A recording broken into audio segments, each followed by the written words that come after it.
I mean, we look at this, it's not collusion, but what I think is lost on some Democrats who I've spoken to is that it's kind of stinky business as usual. I mean, people in Washington know that people are in touch, but isn't this what voters who are sick of business as usual are kind of turned off by? I think so, although what this was sort of a friendly heads up of something that was already publicly known on a website. Yes, I'm talking about that one. I'm talking about the flagging for aid from some of the things that we've seen. Right, exactly. The friends of Bill Clinton. Exactly, and I think that you can make that charge about a Democrat in Congress to a Democrat in the White House, and sure, they're going to make that it's a bipartisan act. Particularly if it happens all the time, particularly if you're running as an outsider, as Donald Trump is running as an outsider.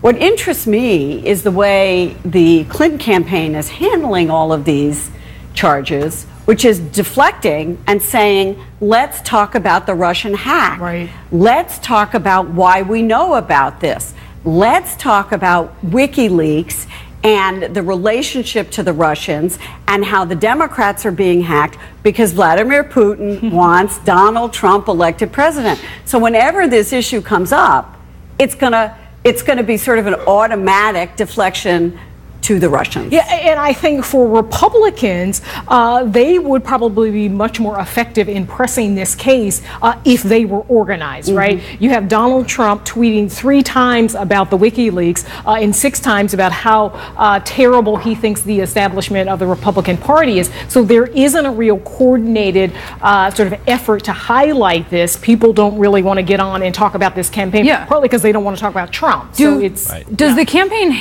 are they a little hamstrung by the fact that they're questioning the veracity of some of the emails? You know, John Podesta said, I don't have time to figure out which ones are fake and which ones are real. Okay, well, if these particular emails were fake, they would tell us. They're not saying that they're fake. We know that these are real because of the way that they're reacting. I mean, all the Clinton campaign would need to do would be to find one single email that was false and release that to the public, and that would cast doubt on all of the emails, but they haven't done that.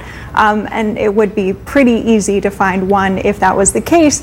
But they are able to cast doubt just by saying that Russia has been known to falsify documents that they release. And this goes back to what Gloria was saying. They're trying to deflect from the content of the emails. And there is an argument to be made that maybe people should be concerned that Russia is trying to affect the election, especially in light of what Donald Trump has said supporting Putin and supporting WikiLeaks as well. I need to get Mark in here on this. So you've got these WikiLeaks emails, Mark. You've also got the RNC putting out emails that they FOIA'd and that have been verified by a network.